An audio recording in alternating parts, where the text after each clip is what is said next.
Hi guys, it's Lars. This is day 49 of the year of food. We're almost on day 50. I haven't done many videos the last couple of days. I've not been feeling very well. I've had like a headache and sort of quite bad like acid reflux, which is a bit weird.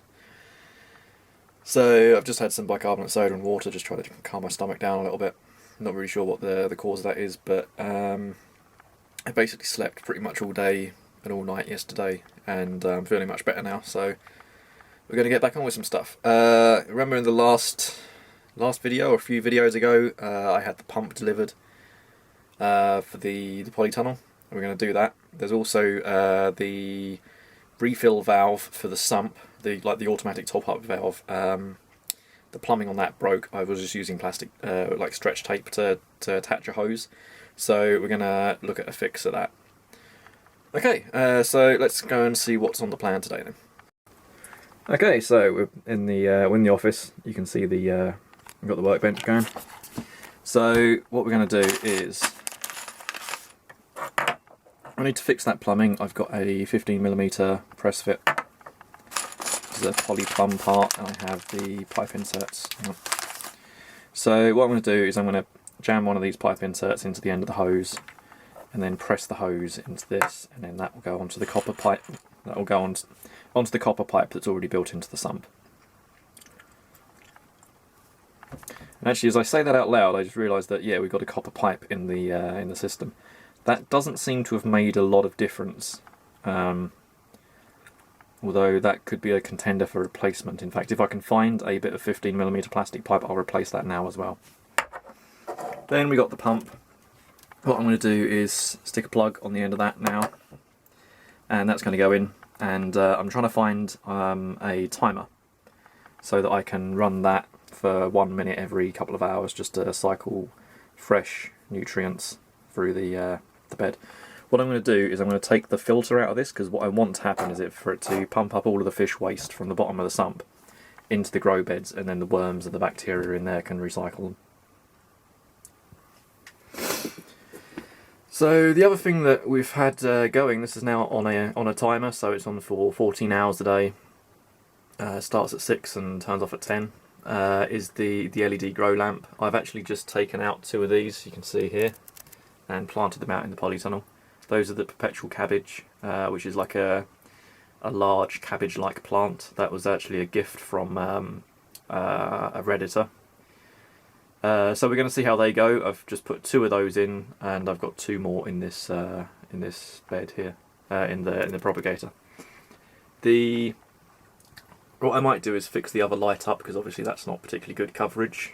But this is looking good, and what I'm going to do is start clearing out some of these and replacing them with new seeds. Right, so here's the problem. I've just turned the pump back on because basically the sump had run dry because it wasn't being refilled for a couple of days. So what I'm doing now is just got the pump back on, so it lowers the water level. I will remove this, and this is where it's split, and this was jetting water all over the place. And then the elbow compression fitting will go on here, and then the hose will go straight down. So that should take out a bit of the stress by having the hose going into the top. Oh, this little bit of copper, I'm not too bothered about it. So what I'll do is I'll leave that in, and if it does cause a problem, I'll do something else with it in future. But for right now, I'm not going to remove it.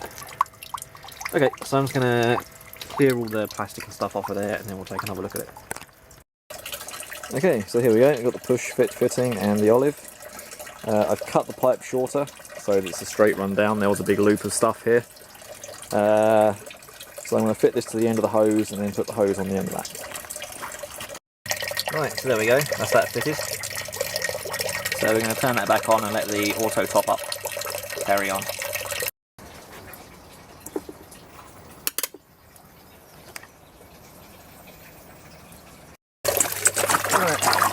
The auto top-up valve is now running. I don't know how well you're going to be able to hear me over the water. Yeah, that's good. Alright, so the next thing we're going to do is get the pump turned on for the grow beds. So basically I've already got this which was the original on the original pump. What I'd done is I'd wrapped some. Hang on.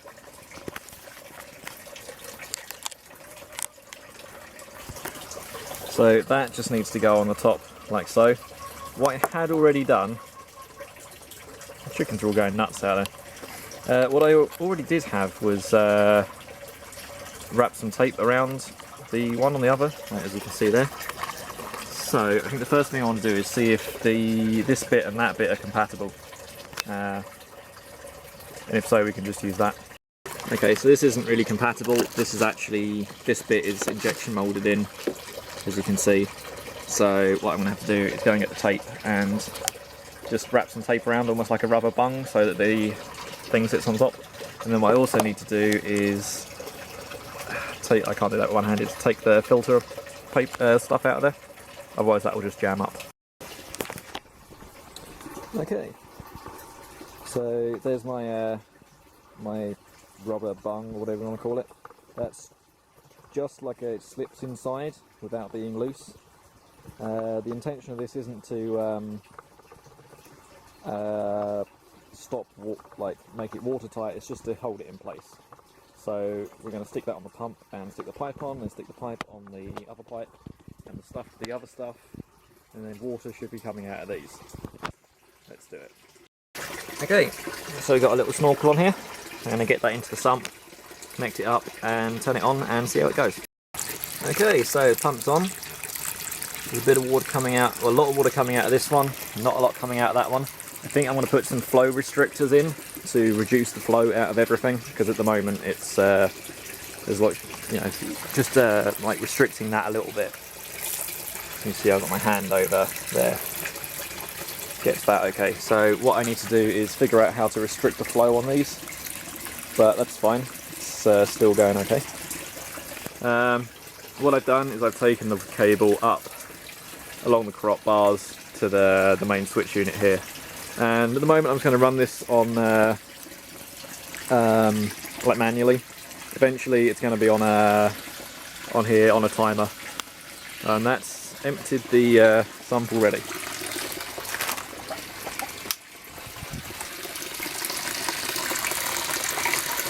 Okay, so that emptied the sump there pretty quick. Okay, so there's a fort. Let me just turn the main pump off as well. So that might be a problem, which does mean we need to get additional like flow restrictors in. But that seems to be cycling. You can see the water coming out the bottom there. So yeah. Okay, so that was that. There's obviously a little bit more work to do on that. I think I need to iron out some of the kinks. It's not quite working the way I wanted it to yet. There's a couple of other things I've been doing in the polytunnel. We can have a quick look at those now. Okay. So first up, I've been noticing nutrient deficiency problems in a lot of the plants. And what I've done, I don't know how well you can see it here, is I've added in some slow release fertiliser pellets. The reason for that is at the moment there's only about 20 fish in here, which is obviously super understocked. Maybe in like full operation there'd be, you know, 100 to 200 fish. So there's not a lot of nutrients coming through the system, so I've added in some fertilisers to these. Hopefully that should be fine. What I had originally been doing was adding in all-purpose plant food, and I was putting scoops of that into the sump to let it flow through the system. So there's been fertiliser in this for a while. What I've done with the grow bags is I've added in this Growsure slow release plant food, and that seems to be perking everything up. We'll come back to these ones. So yeah, since I've added those, the kale in here has been like rocketing along. That's doing really well. So that is definitely an advantage. You can see the potatoes here, which are they're here temporarily until I can get some bigger bags. These are doing great. The pak choi has actually started to do stuff now that I've added in those nutrients, so I think basically it was just very low nutrient.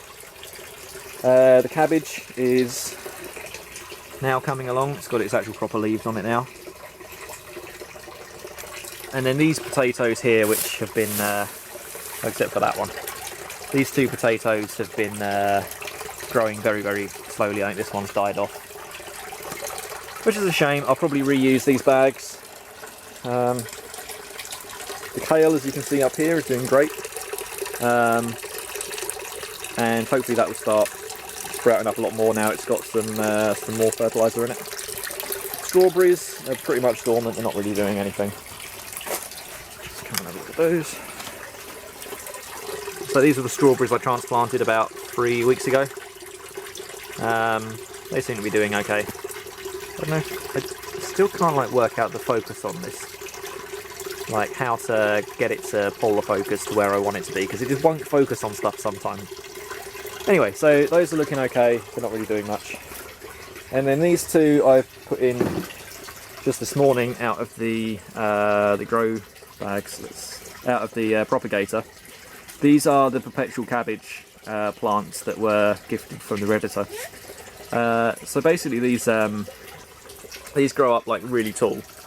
And she had a photo of them, and they're probably about 6 feet tall. See what I mean with the focusing? So yeah, these are going to get much bigger. So what I'll do is, as soon as these are like established themselves, I'll move them into some of the bigger empty grow bags at the back. And then I'm just about to run out of battery, so we're probably going to finish it up here. But this is a grow bag that I made last night, and you see it's got the high strength stuff, which is ugly. And then it's got the nice plastic out the side. And this is going to be for potatoes. I also built this one, which I miscalculated the diameter on. And it ended up really long and skinny. I have no idea what to grow in this. What I might do is just cut it in half. See, it's almost like 3 feet long. So I don't know if I could put potatoes in the bottom and grow them up, or what. I'll have to do that. Maybe I'll experiment with that. Maybe that's a shape for potatoes. But yeah, these big bags here are going to be potato sized. And then you can see the other sides I've got. I have had a mouse in here which has bitten a hole in those, and these are the smallest sizes. So let's blow those up. So 3 gallon, 1 gallon, whatever, and I have no idea. So we're going to try loads of different sizes. I think this is something I'm going to default on for the potatoes. Okay. So, just get a wide shot. So yeah, this is what it looks like at the moment. Still not a lot going on, but I think adding in that extra fertiliser to the system has really helped the plants. So yeah, I think that was basically something that I'd screwed up early on, thinking that the fish were going to be producing much more nutrients than they actually were. What I'll be doing is, once this has been running a couple of days, particularly once we've got the grow bed circulating periodically, is I'll start checking the nutrient levels in the water to make sure it's not like pumping too much nutrients into the main fish tank. And obviously we need to finish this one up here. I need to order some flexible hosing for that. To be honest, it's been like right at the back of my mind with loads of other stuff, so I've not even done anything with that for ages. And like replumbing this so that it flows back in as well, I've not done. Yeah, so that's pretty much that.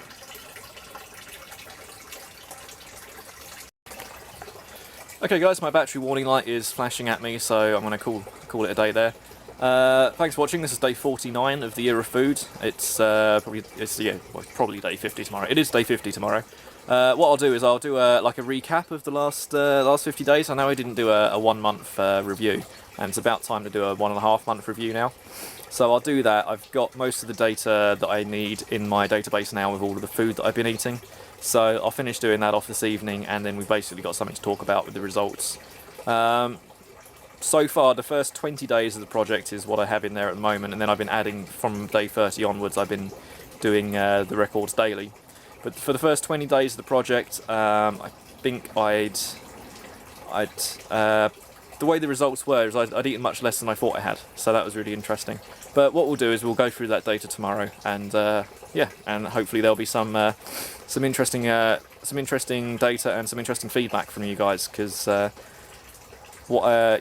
can interpret the data, but having other people look at it as well is actually going to be really useful. Awesome. All right, thanks for watching, guys, and I'll see you tomorrow. Rock on.